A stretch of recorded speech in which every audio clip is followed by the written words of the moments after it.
welcome to the latest episode of NXT Talk, where we chat about all things NXT, whether it be leveling up, stateside, or UK, we've got you covered. We're your hosts, I'm Boris, and as always, I am joined by Matt.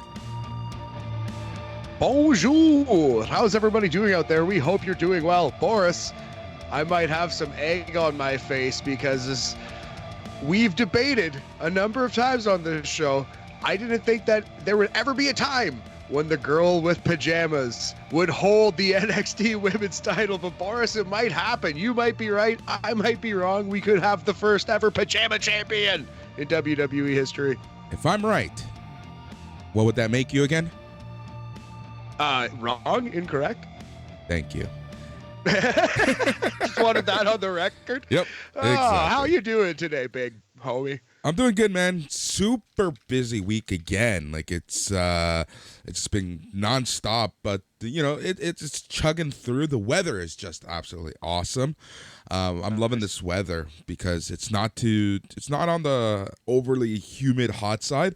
I can still go for the long ass Boris walks, and not feel like a piece of trash after. Yeah, everything's going really well. How about with you, man? How's everything on your side? Good. Also trying to get some exercise here and there, trying to get some walks in, throw the football around with the friends when we can. Yeah, man, and just, hanging in there, swinging away, buddy. Life is good, though. Yeah, it is supposed to rain this next couple days, which sucks. But right now it's beautiful. It's like a perfect day, like 15 degrees Celsius, just unreal out there. Yeah, exactly. I absolutely love that weather. Yeah, so... we were talking right before we recorded that we don't think this episode is going to be too long, just because like last night's episode was kind of like on par for what you would expect with NXT 2.0. Yeah, it was. Yeah, exactly. It was a pretty typical NXT 2.0, boring almost, which is something you don't often say about this brand. If nothing else, it's not boring, but. Yeah, this was like a nothing happening show. We'll tell you about it, though. Will still be entertaining, of course, Boris. But yeah, not much to get into this week. So let's not dilly-dally too much. Exactly. So, but before we do that, we have one last piece of business to get through. And that is our rating system de jour. Because as the Young Guns, we're done with star ratings. So every week, we do have a new system to rate matches out of 5. Our system rating de jour. Matt, what are you thinking? Well, one thing we did get a lot of this week, Boris, were ball sack puns. Because you see, Wendy Choo hit Mandy Rose with I don't know what you'd call it, a gym sack bag of balls. Quite frankly, a sack of balls. Yes. So I think we got to do balls out of 5. Sacks of balls, Mahoney's, some kind of balls related unit of measurement. I love it. All right, that's what we're going to do. All right, so the show starts off. Tony D'Angelo, AO Stacks, and 2 Dimes. Man, those are great names. They're in the back. D'Angelo cuts a promo about how his feud with Escobar isn't over. He then hypes Stacks and 2 Dimes about regarding beating Idris Inoue and Malik Blade. D'Angelo's goons went to the ring. The camera pans back to show that Santos Escobar was actually watching like a creeper the entire time from a distance. Yeah, creeping in the shadows, Santos Escobar. Not exactly it's kind of a low status move to be creeping in the shadows. Not exactly, befitting of his character, I find, in my opinion. Yeah, I agree with you 100%. The other thing that kind of came up, and we haven't talked about this. Who's the face? Who's the heel? Yeah, that's a really good point, I guess, because it kind of seemed like they were going babyface with Legado for a little bit, but Elektra Lopez is still firmly a heel. Yeah. So I don't know. It's a very good question. Are the mafioso guys baby faces? I love the world we live in. Such a wonderful world. All right, the Bruce Pritchard world we cover. Yeah. All right, so the first match was Channing Stacks Lorenzo and Troy 2 Dimes Donovan with Tony D at their side against Idris Inoue and Malik Blade. Yeah, this match was fast.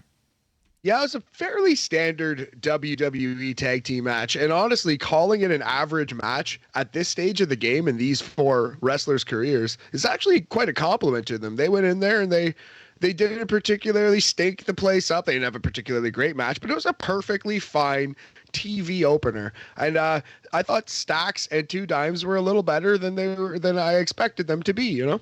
100, honestly, dude. I don't know why, but I was expecting like just like mediocre at best. But they were pretty good, right? Like I kind of like this match. Nothing to it. It was pretty basic. It was only 6 minutes 10 seconds. At one point, Escobar, Wild, and Mendoza. I can't not call them Wild and Mendoza. Anyways, they came down. Inofi and one of Tony D's guys had a hockey fight, back and forth punches. Blade was doing stuff as well. Inofi got hit on the ring post. Legado appeared at ringside. One of Tony D's guys hit Blade with a takedown lariat. Then Blade got hit with stereo punches, stereo boots. Two Dimes ends up getting the win for his team at 6 minutes 10 seconds. So like I said, not really too much to this match. Pretty basic ending, right? And I'm actually quite surprised that even with Legado's kind of, I guess, just showing up, that they still went with giving Stacks and Two Dimes the win. Yeah, I see what you mean there, but also it would have been a bad look for Stacks and Two Dimes to lose their first tag team match on NXT TV. They kind of needed this win. Dude, it's NXT. Let's be honest. Right. When do they ever on it? And I'm not trying to be negative or an asshole, but how often does logic really work in NXT when it comes to this sort of stuff? Well, you're right about that. But on this particular occasion, that logic actually did, stand here. So I'm okay with it, man. I think it's all right. Yeah, just to touch on their finisher again, it seems like it's going to be called the Bada Bing, and they set it up. The Bada, I suppose, is like a double wrist clutch elbow thing. So it's kind of similar to like a BTE trigger, but in 2 steps instead of 1. They do a wrist clutch elbow to knock the guy to his knees. And then when the guy's on his knees, they do a double big boot to the side of the kneeling opponent's head, thus being the Bing. So the Bada and the Bing, that is their tag team finisher. I'm not sure it's going to be their tag team finisher forever, but it's all right for a first attempt. Exactly. Which, again, goes to show you that Tony D'Angelo's finisher now has to be called the Gaba Gruel. The Gaba Gruel. I love it. Anyway, average WWE tag team match, 2.5 balls out of 5. It's a 50% balls Mahoney percentage. All right, so obviously because Legado's out there, we need to have a brawl. So there was a brawl between the two factions. Norman Smiley made his weekly cameo as him and other NXT trainers and referees come out to do the pull apart. The Weekly Wiggle, starring Norman Smiley. Yep. I love seeing him. I absolutely adore seeing him. Yeah, it's nice to see him. It was nice to see Scotty 2 Hottie when he was still there. And it's nice to see those legends, quote unquote, in maybe Norman Smiley's case. Hold on. The stray. Norman Smiley just took a stray. Sorry, Norman. I didn't mean to just absolutely just shit on you there. Norman's listening to NXT talk right now. Oh my God. Anyways, the hardest working reporter in all of professional wrestling, Mackenzie Mitchell, is with Wes Lee. Wes Lee talks about surviving the brutal attack from Von Wagner. Lee talks about not wanting to be disrespected. Lee talks about Sanga disrespecting him. Mackenzie tried to say that she doesn't really think that Sanga was being disrespectful. Lee then talks about how he and Mackenzie were friends before WWE, kind of alluding to Impact, so he wants to hear him out. Lee said he's going to go out to the ring to prove that he's able to win for himself. Yeah, good promo. Wesley's good on the microphone. Like the little Impact shout out. Perfectly fine segment. Yeah, you know what? I'm really digging Wesley right now. Yeah, same. He's building up a lot of babyface sympathy, in my eyes anyway. Yeah, exactly.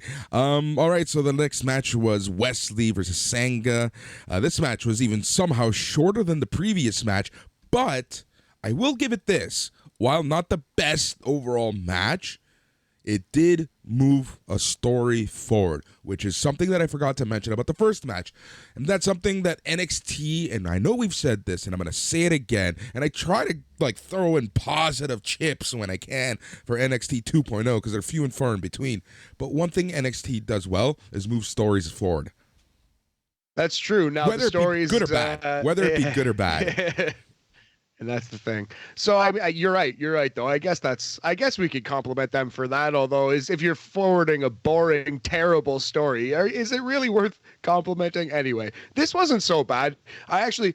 Best is relative, right? Was it the best match I've ever seen? No. It was the best match on the show, though. Sanga versus Wes Lee. The best match on this 2.0 program this evening.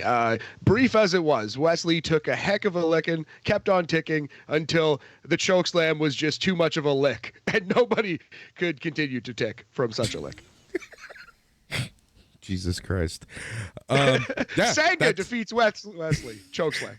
Yep, exactly. Sanga wins via chokeslam in 3 minutes, 50 seconds. Nothing else to really say because you really said it the best way humanly possible. But I really like this. I really enjoyed this. So we got so before you give your rating, let's talk about what happened after the match. We got some recaps of Sanga's power moves. Xia Quinn was wearing a leather jacket, cheering Sanga from ringside. Sanga left the ring, and then Quinn got in to taunt Lee right in front of his face. Sanga pulls Quinn away. Quinn backs down. Sanga then helps Lee to his feet and gives him a hug. So we were all waiting for Wes Lee to get a new tag team partner. Kind of figured that's where this story was going, and we expected it to maybe be Nathan Frazier, another cruiserweight type Pokemon. But if they go with a giant tag team partner, like the old Andre the Giant Jimmy Snuka tag team situation, I kind of like that. I'm kind of into this. Yeah, and I gotta say, out of all of the newer big guys that they've been debuting lately, Sanga is actually not the worst. No, he's pretty good in the ring. He's definitely a good promo, well-spoken. He understands his character. He projects well. He's, you know what I mean? He seems big out there. I like Sanga's work a lot. He's pretty solid. So I'm intrigued by this tag team. Overall for the segment and match, 3 balls out of 5, Boris, above that Mendoza line. Yep, exactly. I agree with you. I really enjoyed this, and I'm really digging what Sanga has to show, and I'm really thinking that this is the beginning of awesome run for Wes Lee. I hope so. It seems what they want to do to put a babyface over these days is beat them and beat them and beat them and beat them. So I guess they're pushing Wes Lee as a babyface? Question mark. Then they're really pushing Santos Escobar. Yeah. All right, so Cora Jade and Roxanne Perez were hanging out backstage talking about how they messed with how they were together doing stuff back in the day. Jade said she's heading out to ringside to watch Elektra Lopez versus Alba Fire. Yeah, they tell a story of an old match where an old rival threw all their stuff out of the locker room because they were the new girls, but they've been friends since day one, I guess, is the story between Cora Jade and Roxanne Perez. So they came up together and now they're here together in NXT 2.0. Yep. Team 2001 being the year that they were born, if that makes it feel Techno. old. Yes, it does. Of course. Techno Team 2001. I love it. Yep. All right, we get a footage from earlier today as I show air quotes. Bron Breakker is looking for Joe Gacy backstage. 2 jobbers said that they saw Gacy in a random locker room. Breakker barged into the locker room. Breakker picked up a Steiner family picture, which Breakker noted was from 20 years ago. So Joe Gacy broke into the home where Bron Breakker, young Bronson, grew up and stole a single Polaroid. Or maybe he stole, some silverware and stuff as well. Maybe he's pawning the VCR, but he at least stole one single Polaroid. So that we know. Yep. So I guess it's safe to say that H.R. Gacy is done. Yeah, he is just a hardcore criminal now. I don't think, H.R. Gacy would have fired this Joe Gacy long ago. Yeah. Unless, and the scary part is this honestly what the old men that write this stuff think of the woke culture and people who, aren't pieces of trash? I don't have a source on this, so but I'm 90% sure Bruce Pritchard once said on microphone, poor people shouldn't vote. So yes. Yep, there you go. Alba Fire, new getup. What you think?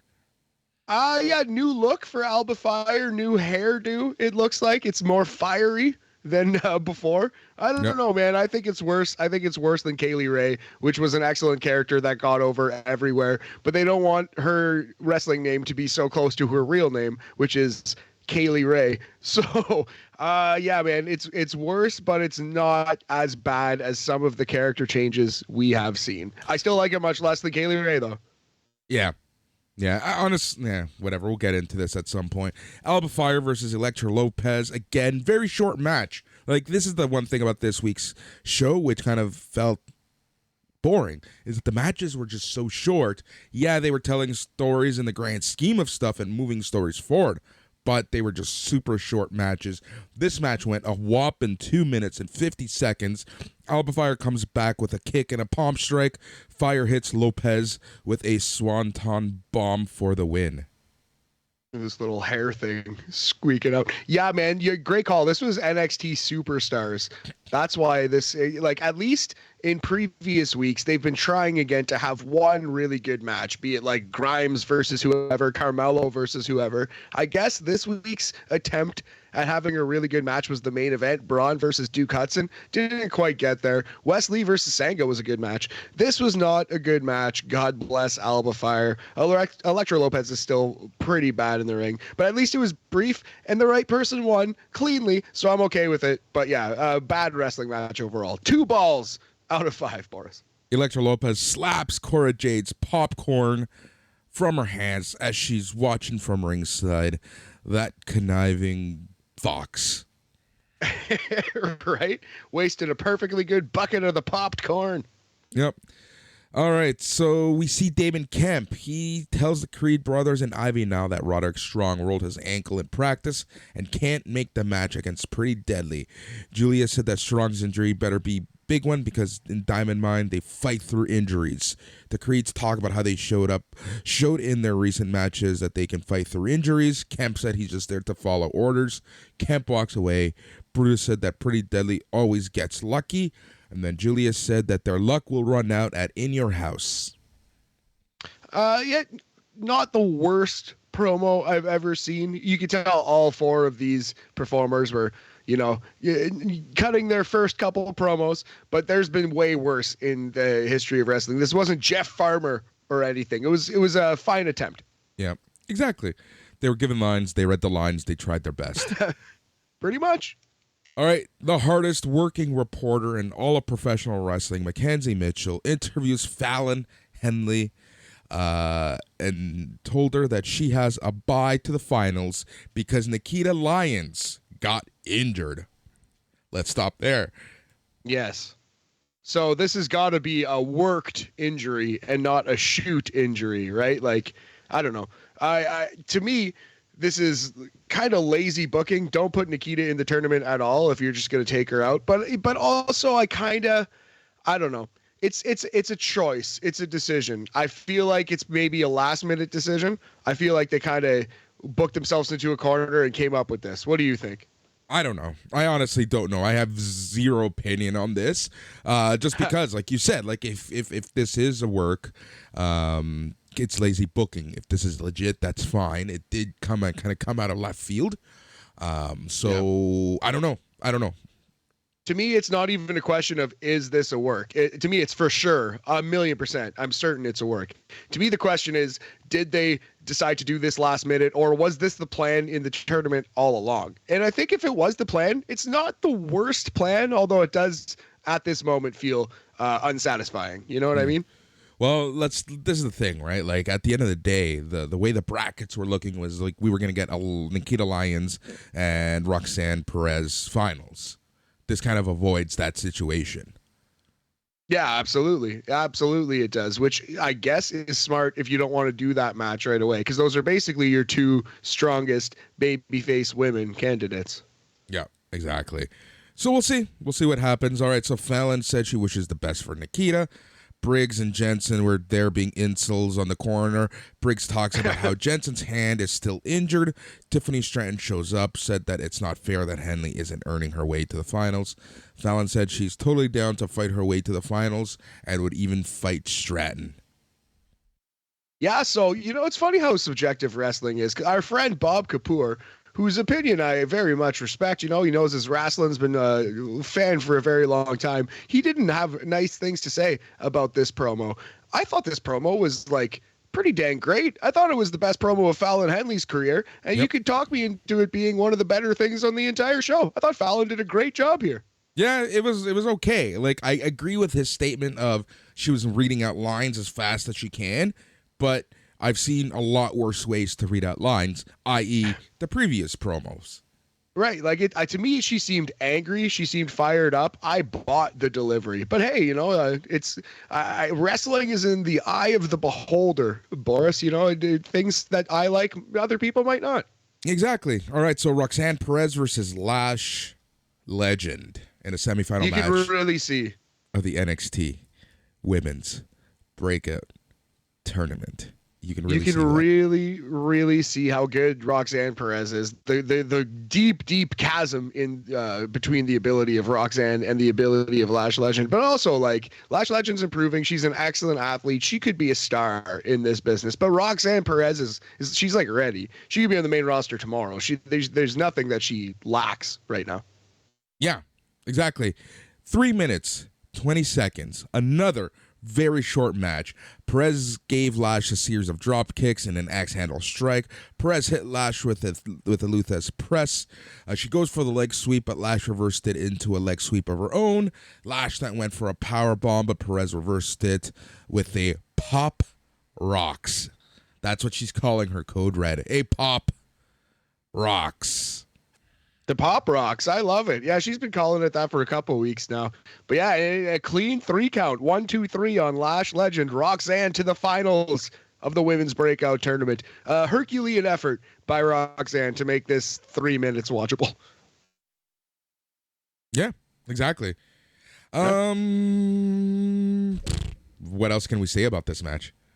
I think the only thing left to say is 2 balls out of 5, Boris. Not even an average wrestling match, but at the same time, not without its charm. Good effort by Roxanne. Good effort by Lash, too. It was a mediocre 4-minute match. Yep, exactly.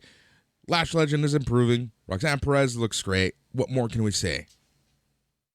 You covered it, big homie. Mandy Rose, Gigi Dolan, and JC Jane were cutting our promo to mock Indy Hartwell. Kanan Carter and Katana Chance show up and attack Dolan and Jane. Trainers show up to separate everyone and tell Rose to head to the ring for her match against Indy Hartwell. I did laugh at them flying from the ceiling ninja style onto the tag team champions and a brawl breaking out as Mandy just kind of walked away from it. That made me laugh. That was pretty good. I'm excited to, I think, Boris, see a tag team title switch In Your House. Yeah, you know what? I think it's going to come, but anytime that we think it's going to come, it doesn't. I guess it did at Stand and Deliver, but it kind of got axed. Those Stand and Deliver, remember how everything at that show was immediately changed and reversed? Yeah, exactly. All right, NXT Women's Championship, non-title match. NXT Women's Champion Mandy Rose versus Indy Hartwell. This was on the longer side of the matches. It was only given about 9 minutes, 15 seconds. This wasn't the worst match, but I don't know. It just kind of dragged. Yeah. 9 minutes, like you said, but with a 4-minute commercial that we in Canada don't have picture-in-picture for. So tough to rate this match. Again, even to even say it's an average match, I think is a pretty big reach. I don't think it was a particularly good day for Indy, who is very talented. I think is underrated as a promo, as a wrestler, but she seems a little lost right now. You know what I mean? And it's to be understood. Her entire gimmick just up and walked out the door a couple weeks ago, so she is a little lost right now. But Again, yeah, exactly, for the second time in her career. But yeah, man, I don't know about this one. It was not, again, it's just kind of a mediocre, quick wrestling match. 5 minutes out of 9 shown on camera. Yeah, Hartwell hits Rose with a spine buster. She got a 2 count. Dolan and Jane are kind of limping to ringside. Chance and Carter are following up. They attack them. Hartwell caught Jane with a big boot. Rose caught a distracted Hartwell with a running knee for the win at 9 minutes 15 seconds. After the match, Dolan and Jane continue to brawl with Chance and Carter. This is when Wendy Choo appears, hits Mandy Rose with a sack of balls. Choo then poured the balls over Mandy. Choo dances and stood over Rose with the title. Big ol' sack o' balls, Boris. Yeah, so we're going to go 2 balls out of 5 yet again for this match. Like, it wasn't egregiously bad, but at the same time, it was bad. It wasn't good. It wasn't even average. So that's what it is. It's 2 stars in my opinion. And yeah, lots of balls. Do you think Wendy Choo is going to win the title? I do think for sure the tag team titles are switching. The tag team titles are long overdue. The women's title? I think so. I really do think so. Honestly, you think that WWE is going to put the NXT women's title on Wendy Choo? Yes. Why not? She's talented enough. She's a good wrestler. She's doing dude. If we're gonna base every decision on people's gimmicks, no one is gonna win a title anymore. Wow, that's not fair. They still have Roman Reigns. They still talking about NXT. They still have Bron Breakkers. They still have Mandy Rose. They still have Alba Fire. If Bron Breakker, right now, we're chasing for the title, we would both be saying this isn't his time, because he's been looking like an absolute Poindexter recently. Yeah, but that's Joe Gacy's fault more than Breakker's fault. But you're right. You're right about that. I think the tag team title switch. I don't think the women's title switches. I think Wendy Choo is going to have. Well, that's part of it, but I just don't think they're going to do it. I really don't. I would be shocked. Yeah. All right. So the hardest working reporter in all of professional wrestling, Mackenzie Mitchell, is with Bron Breakker. They're talking about Joe Gacy. They talk about the picture. Suddenly, high school football footage aired on the monitor. Breakker noted that the footage was of him in high school. He noted that he was a bit sad that Rick Steiner couldn't make it to that game. Breakker said he's not letting Gacy get in his head, and he walks away looking a little depressed. So, but yeah, if Bron Breakker's like 22 or whatever, right? So if that was a high school clip, and apparently it was, running back an 85-yard touchdown, by the way. So good on you, Bron Breakker. That was very impressive. But if this was from high school, this was what, like 4 or 5 years ago? So Rick Steiner was in Japan in 2017 or 18? Really? Maybe, but could have been. We don't know. Are you there? Are you monitoring his every move? Or are you? No, I'm not. I just didn't think the height of the Steiner brothers touring power was at 2017, 18, whenever Bron Breakker graduated from high school. Seems to me like Rick maybe could have been around, but I'm no judgment. I just doubt the validity of the story. Yeah, the funny part that made me laugh about this, and I guess you kind of do have to do it, just because the way that you kind of treat the audience sometimes, and that's when you see the football clip and you have Bron Breakker basically saying, "Oh, look, that is me in high school," like clearly explaining to everyone what's going on. Yeah, of course. It's classic WWE too, to like literally like take you by the hand and lead you to the point. But yeah, we would have figured it out, but sometimes you got to say it. Yeah, no, I know. It's just still kind of funny because it just adds a level of cheesiness to it. For sure, really. That's a really good call, it does. All right, Pretty Deadly. Kit Wilson, Elton Prince, they're cutting a promo. They talk about Diamond Mine being too injured to wrestle this week. They then hype up how they're going to beat the Creed brothers. They worked in their yes boy catchphrase many a times. So this is in my notes when I wrote, number one, completely forgot that this match was supposed to happen. Number two, this is maybe why the show seemed very like cut weird. Yeah, no, definitely. Yeah, but I like this promo though. But yeah, you're right. It did seem like a little out of place. But The match itself should be fun. It has been built up fairly well. If you think about all the story of someone screwing with Diamond Mine, this is actually like months in the making, this match. So, pretty exciting, pretty deadly versus the Creed brothers. Good promo. I'm excited for this whole thing. Yep, Fallon Henley versus Tiffany Stratton in a semifinal match of the NXT Women's Breakout Tournament. Again, very, very short match. Yeah, so this is a weird one. It's like they had a story here, but I didn't feel like they did enough in the match to justify the story, which is Fallon Henley couldn't overcome this knee injury. Like her knee just buckled and that was it, but they didn't. They could have done more in the wrestling match to actually work over Henley's leg to actually kind of sell this whole thing. So overall, I felt like it didn't quite work, although Tiffany Stratton is improving immensely. She's getting pretty good. She is looking pretty good in the ring, like skill-wise, so I like that. But you're 100% right. Like, if the comment, it just seems like there was a disconnect, right? Like, the wrestlers were told, hey, sell your knee. This is how the end is going to happen, so you have to sell your knee. Then on the flip side, you had the commentators talking about this injury, but there was no justification of said injury with the in-ring. Yeah, it was like, to me, it was like the match on paper should have been laid out like, so 2 minutes of just like, shine, whatever, get into the match, and then like 8 minutes of your knee being worked on, of Tiffany Stratton just absolutely dominating Fallon Henley's knee, and then 2-minute finish, right? And it's like they skipped that entire 8-minute middle part. Like the entire part where Fallon's knee is actually getting hurt, I missed. Where the hell did that happen? You know what I mean? But so it was just very weird. It was like, it was like they had like a 12-minute match and they did it in 3 minutes, and that just kind of meant that nothing landed. Yep. Henley's knee eventually crumbles. Stratton hit Henley with a slingshot stomp. She then hit Henley with a corkscrew Vader bomb for the win in 5 minutes and 1 second. Yet again, 2 out of 5, 2 balls out of 5 on this one. It is a slightly below average wrestling match. Yep, we get then Grayson Waller celebrating with Tiffany Stratton. And then we cut to the hardest working reporter in all of professional wrestling, Mackenzie Mitchell, with Katana Chance and Kaden Carter. They talk about how they're fed up with not getting a chance at the tag team titles. They challenge Toxic Attraction to a title match against them. Wendy Choo shows up, talks about how she hit Mandy Rose in the face with a sack of balls.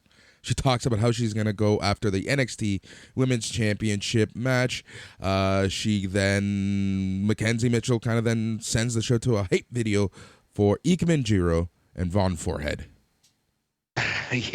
Yeah, so Wendy Choo, WWE Women's Champion. It could be the future we live in. I feel like I'm ripping her. The performer herself, she's excellent, but the gimmick is just so terrible. It's so dumb and bad.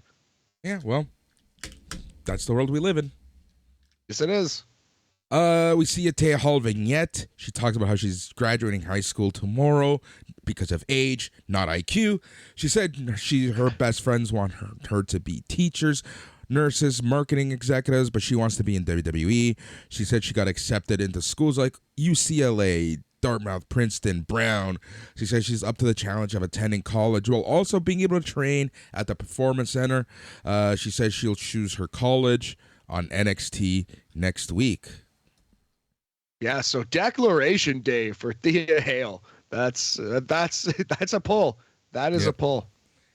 So, if she chooses Andre Chase U, I'm gonna just mark out for this. I love it. Excellent call. Chase University, Boris. I love where your head's at. Now she'll probably pick Dartmouth or U of T. Yeah, but honestly, like just go with it. Just make her choose Chase U. That is absurd. I love it. Yep. All right. Duke Hudson meets with Bron Breakker backstage. He said he wasn't behind mind games. Hudson talks about how a man is most dangerous when they have nothing to lose. Hudson said Breakker needs to grow a pair, stop having daddy issues. This caused Breakker to pin Hudson to the lockers. Hudson said Gacy was right and that Breakker is predictable.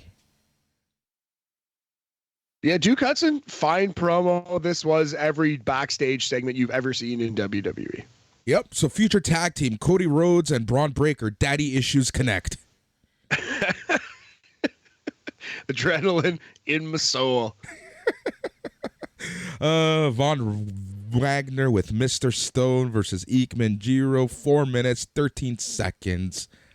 How is Von Wagner getting so much ring time and getting worse? I don't get it at all. This, like, he's on NXT UK, he's overseas, he's wrestling all the time, and he's not improving at all. So Von Wagner, he's big, and that is all he brings to the table at this moment. I thought this was bad. Yeah. Von Wagner is one of those guys who's just not improving, but I feel like they're going to keep him around simply because of his size.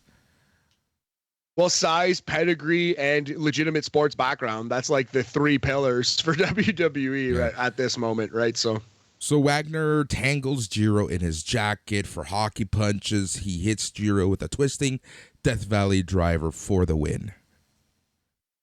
Yes, sirree, Bob. Yeah, probably the worst match on the program. Let's go. 1 singular ball out of 5. 20% Lance Armstrong percentage. Yeah, and that ball is as big as his forehead. Tasteless joke. On both our accounts. Let's just move on. Yeah, well, mine was less tasteless than yours. It was less tasteless for sure. Or yes, less tasteless. Sophia Cromwell shows up on stage and points to the announce table. Wagner was about to military press Jiro on the announce table, but Josh Briggs showed up and cleared Wagner from the ring.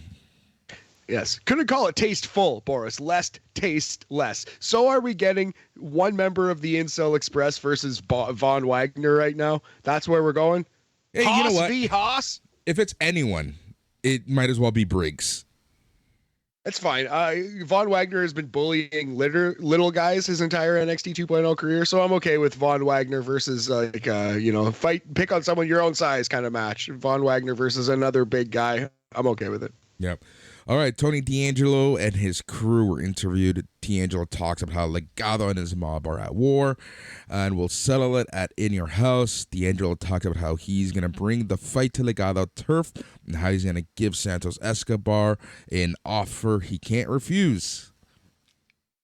Tony D'Angelo, good talker. Lots of charisma on this guy. Let him speak 5-10 minutes every episode of NXT because you don't have much else. Yeah. Mr. Stone, Cromwell, and Wagner, they're backstage. They're hyping up Von Wagner. Said that Wagner needs eyes in the back of his head with everyone coming after him nowadays. Cromwell said that Wagner is ruffling feathers and that Von can handle anything, anyone, anytime. Cool. So Cromwell and Von Wagner have a past. Yep, they do. Intriguing. Vic Joseph, really. Wade Barrett, they're talking at ringside. Joseph is trying to hype up In Your House, but Mandy Rose interrupts from backstage at the Toxic Lounge. Rose talks about how Wendy Choo is a grown-up kid while Rose is a grown-ass woman. JC Jane called Chance and Carter munchkins. Jane instead talked to try to make it look easy, and Chance can't keep up with her Ninja Warrior skills. Dolan said next week they'll make the matches against Choo and Chance and Carter official. For 2 minutes there, I was like, oh, Mandy's cutting a really good promo. And then it kind of devolved into the regular nonsense. Everyone's got a turn to speak. Everyone's just regurgitating lines. But for the first 90 seconds of this, it was actually believable, pissed off Mandy Rose. I would hear an argument that the first 90 seconds of this promo was the best work of Mandy Rose's entire career. I'm dead serious. Oh, yeah, I think so too. And it just... They should have kept it to just that, right? Let her talk. She's the leader of the group. They're angry. They're here to prove a point. That's it. Absolutely. Didn't need everyone to weigh in with their 2 cents like I'm doing right now. Well put, buddy. Yeah, whatever, man. It's we're a team here. Yeah. Yeah, no, anyway, I actually thought Mandy did an excellent job. The other 2 women, not so much. But you know what I do love is Mandy and Wade Barrett and the whole Vic Joseph kind of on the sidelines to their little chemistry thing happening. I like that a lot. Yep. All right, so we get a Carmelo Hayes barbershop segment. Mello and Trick were chatting with random patrons. Trick said they have a lot of gold bling, but they're missing the gold title belt. Mello said it's unnatural to not have a title. Cameron Grimes showed up to the barbershop. He said he's just there to talk. Grimes sat in a barber's chair to talk with Mello.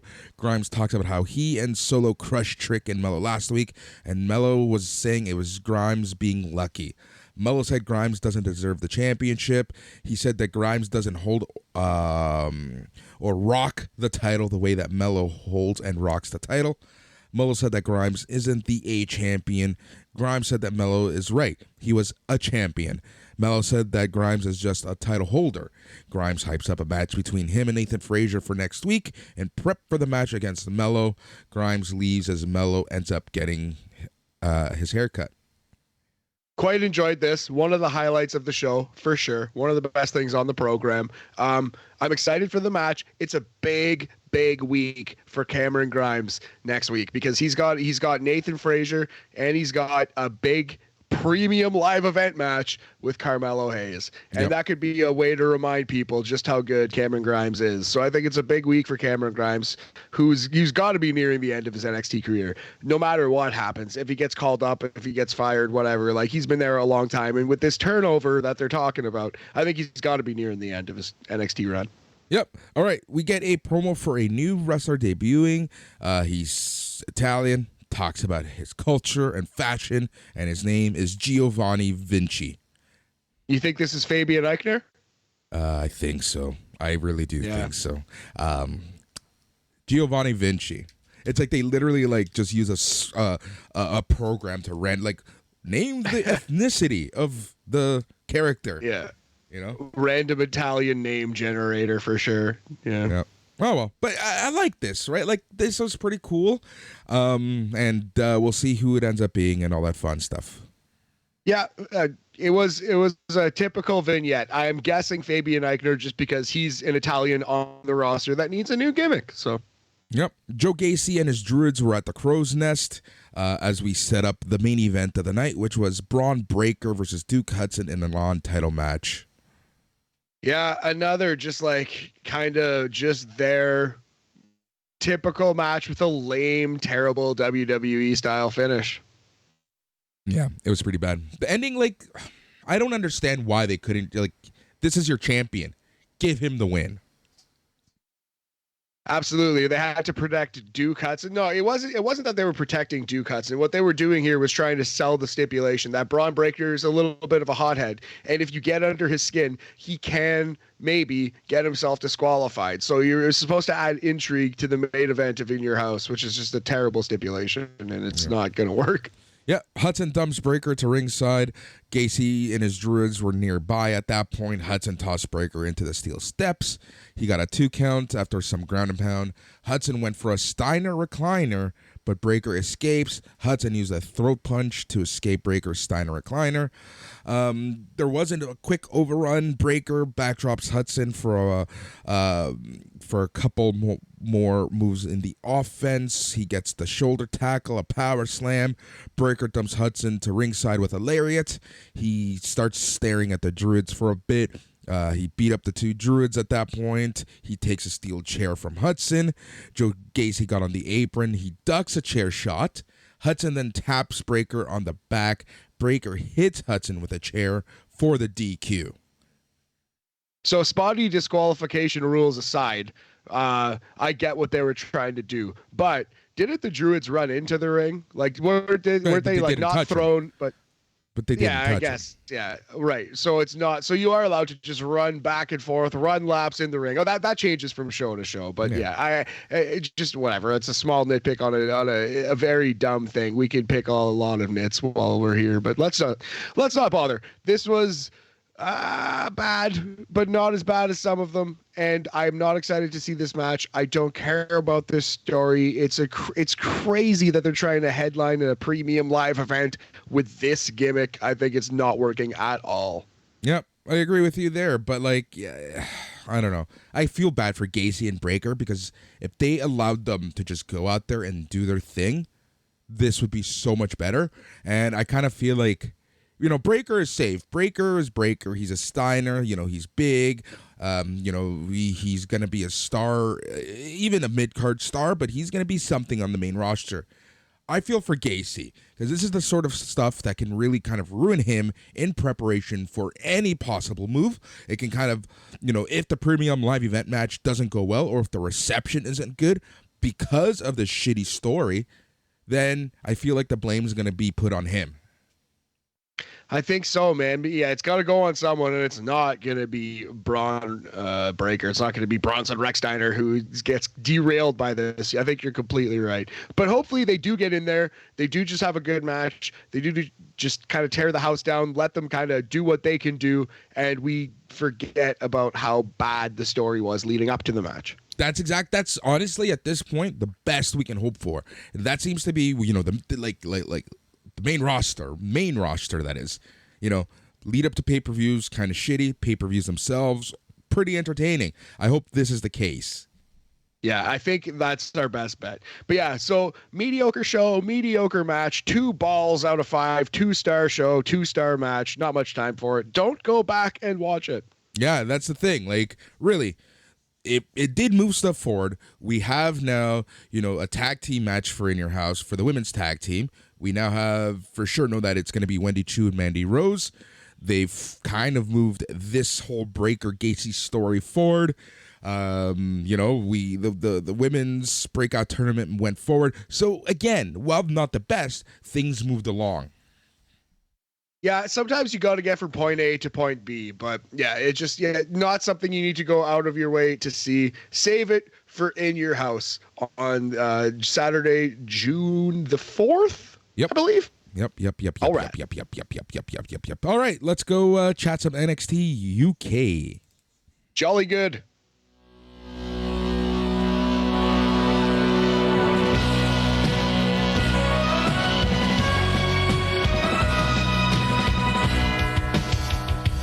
All right, like we say each and every single week, thank God for NXT UK, because it is by far the best hour of WWE TV.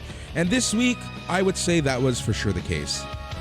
Yeah, a lot of the time that this show is going to be actually better than it was this week. Honestly, this was kind of like the floor for an NXT UK, and it was still very good. It was still very good, quick, easy, enjoyable hour of professional wrestling. Lots of intrigue, lots to get excited about in the future, and a unique main event. Not something I knew I needed to see, but it was a bloodless dog collar match. Quite a challenge, and I appreciated it as an artistic achievement. We'll get into it. Yep. So the first match saw Amal and Angel Hayes versus Xia Brookside and Eliza Alexander. This match is interesting because Xia Brookside and Alexander, they've been getting wins over Amal and Angel Hayes. So you're thinking typical WWE booking, the faces in Amal and Angel Hayes are going to get the win, but no. Xia Brookside and Eliza Alexander end up getting the win, which surprised me. But I really like where they're going with this because I feel like they're really trying to build this up into a Miko Satomura, Emilia McKenzie showdown for those two. I think that kind of makes sense. That could be where they're going. Yeah, they did cheat a little bit. There was some heel chicanery in this match. But yes, the heels, the bad girls won. I believe it was Angel Hayes who got pinned and not Amel, right? Yes, Angel Hayes got the knee and got pinned. So what happened was Amal chucks Brookside out the ring. Then she's kind of beating up on Alexander. Hayes and Brookside were then in the ring, but Brookside hit Amal to distract the referee. Alexander hit the knee to Hayes. Brookside hit the broken wings for the win on Hayes in 6 minutes. Yeah, perfectly fine. Kind of similar to the opener of 2.0. I would say an average WWE tag team match, but based on the experience level of a lot of these combatants, that's pretty good. So all things considered, 2.5 supernovas out of 5 for this one. Solid effort. Yep. Ivy now enters Miko Satomura's dressing room and requested a title match. Satomura accepted. Shaw Samuels accused Damon Kemp of disrespecting him in front of Lash Legend. Then we got D Familia coming out. And yeah, a lot of stuff moving forward. Yes, sir. Yeah, just to touch on the Ivy Nile thing, I really like this a lot. This was like atypical of WWE, something you would only see on NXT UK, where a combatant comes in, Miko Satomura is the champ, Ivy Nile just comes in respectfully, bows to Miko, requests a title shot, says, "You said all you need to do is ask for a title shot. Well, I am respectfully asking you for a title shot." Miko said, "Okay." Ivy bowed again and walked out. And it was just straight up like 15, 30 seconds based entirely on respect. Taught you a lot about Ivy, taught you a lot about Miko. And you kind of got a little hint of jealousy from Amelia McKenzie, who opened the door up for Miko Satomura, who's supposed to be Miko's friend. So I thought this achieved so much in 30 seconds. I thought this was like the type of like understated brilliance that you never, ever, ever see in WWE. You sometimes see it in AEW, but rarely actually at this point too. Yeah, that's the thing, right? Like AEW used to do stuff like this, but they're kind of trying to do different stuff, right? Yeah, just AEW just it seems like they're doing way too much, right? It doesn't seem like they are doing way too much at once right now. That's the biggest problem. But this is not an AEW podcast. I loved this little 30-second thing. It taught you so much about all three of the people, even the person who just opened the door. So this was great. Yep, I agree with you 100%. So D Familia, Tioman and Rohan Raja with Charlie Dempsey versus Dave Mastiff and Jack Stars. I really, really enjoyed this match a lot. This match, again, in terms of tag team storytelling, it was basic, but it was fun, entertaining. Everyone was fluid, and you kind of, the D Familia is just looking better and better. Yeah, and I liked the finish. It was a little bit overbooked, you could say. It might not be everyone's cup of tea, but I enjoyed the story progression of the finish here. So yeah, I like this match a lot too. I had a lot of time for it. 8-minute tag team match, but a ton of fun. Yeah, so Charlie Dempsey distracts Stars by slamming his ring jacket on the apron. Stars then lunges for Dempsey, but Raja sent him into the ring post. Mastiff hit a tope to Dempsey and Raja. In the ring, Tioman hits his finisher on Stars for the win in 8 minutes. So the whole thing with this Jack Stars Dave Mastiff team is that it was the thing where Jack was trying to get Dave's respect. He was trying to earn Dave's respect, and finally Jack Stars did earn Dave's respect. He got the colors, Boris. He got the vest, the Dave Mastiff vest, and now he has colors. He's part of the gang. So when Charlie Dempsey disrespected his colors, Jack Stars wanted to show Dave Mastiff, hey, you can't do that, but it cost him the match. So, it's pretty, like you said, pretty basic, straightforward wrestling storytelling, but I thought it worked really well here. Yep. So because of this, D Familia has been added to the tag team match, the NXT UK Tag Team Championship match with Mustache Mountain and Oliver Smith and Carter. Yeah, Ashton Carter. Yeah. So yes, sir. This is kind of cool. This match is really looking up to be good. Unfortunately, I don't know how it just came up, and I know who's going to win that match, but I'm really excited to kind of see how they get there. Oh, no, you got spoilers? I actually don't have spoilers on that, so. Yeah, it's the first time ever I've gotten spoiled on NXT UK. That's crazy. Yeah, please do not tell me. I want to go in sight unseen. But yeah, so we'll talk about the main event. I thought the main event was kind of weird, good for what it was, but I thought this was the match of the show. I'm going to go a B, 3.5 supernovas out of 5 for this one. Agreed. This, for me, was the match of the show. The next match was okay at best. And I liked it. You liked it? I don't know. I really did. Okay, so the match was Kenny Williams versus Josh Morrell. This match, for me, was all about Kenny Williams. Yes. See, it was a little too much Kenny Williams. I could have used a little more Josh Morrell, but I am the original Kenny Williams fan, stan, supporter. I've been talking about this guy since the first time we watched NXT UK. I was like, who is this? Kenny Williams, he is a star. I want to see more of him. And so this was okay. But yeah, problems with the match. Way too much Kenny Williams. Kind of made Josh Morrell look really, really weak. It was 5.5 minutes. Felt like 10. Yeah. So not the best wrestling match that I've ever seen, but overall, in terms of like a personality profile on Kenny Williams, it put him over. I appreciated it. I enjoyed watching it. What's funny is that, okay, so yeah, you're right. I agree with most of that. All of that assessment. But because it was all Kenny Williams, at one point, Morrell gets a small package, and I swear to God, I thought that was going to be the end of the match. Yeah, I definitely could have. Yeah, that finish, that false finish definitely won me over too. Could have seen that being the finish of the match for sure. Yep. All right, so Morrell goes to the top rope. Kenny Williams grabs his leg, attacks the knee. Williams then hits a running knee attack, but was again distracted by a masked man in the crowd. Williams hit bad luck on Morrell for the win in 5 minutes, 30 seconds. Nice. Yeah, bad luck, the old Dean Ambrose headlock driver. That when Dean first came in as the Shield, he was using that. I think he won the U.S. title with it. Anyway, so I liked it. I'm going to say 3 supernovas out of 5 for this one. Yeah, what are you thinking about this whole masked figure, masked men, masked people stuff? I don't know. Is it supposed to be like in Kenny's head? Is it supposed to be a weird like Ultimate Warrior Hulk Hogan thing, or are we gonna get a group of masked men? I'm not quite sure. It's okay. I don't hate it, but I think it's just kind of there. You know what I mean? All right. So I know we're gonna run down some of the cards later, but I have to say it because it was hyped up at this point. I think the match I am looking forward to the most this week in all of wrestling is A-Kid versus Charlie Dempsey in a Heritage Rules match. Yeah, we love the Heritage Cup. We love both of those two wrestlers a lot. I am excited. I think they already have a match this year that's on my list. A-Kid versus Charlie Dempsey on the 122 list already. So this is going to be A-Kid, Charlie Dempsey 2. This time it's Heritage year. But yes, Boris, I can't wait, buddy. I agree with you there. Yep. Lash Legend gives an interview. She talks crap about Amelia McKenzie, but Amelia McKenzie kind of overhears this, similar to the open of NXT 2.0 with Tony D'Angelo and Santos Escobar. Yeah, well put. It was exactly very much the same as that. Yes. Yep. Trent Seven cuts a promo saying he was confident that Mustache Mountain would win the Triple Threat NXT UK Tag Team Championship match and retain their gold. Tyler Bate reminded Seven that they didn't need to be pinned to lose their titles.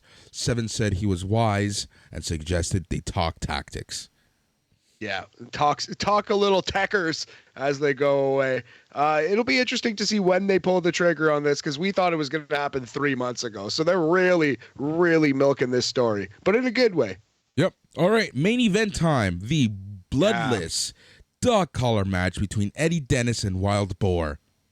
So, yeah, worked extremely hard, beat the crap out of each other. Weird edits at a couple spots. There's a spot in this match where you could see the chain has clearly become detached from Wild Boar. It was after he was whipping the absolute crap out of Eddie Dennis about like 7-ish minutes into this 10-minute match. And then there's like a quick edit, and all of a sudden Wild Boar's chain is reattached. I would like to speak to somebody who was actually at this match and see what they thought of it, how long it went in real life. We got about 10.5 minutes, like I said, of this. And yeah, it was, I don't know if I could call it a good match, but I would say it was a great effort. And it kind of was a weird, disjointed match. I don't know. Very, very hard one to rate. Yeah.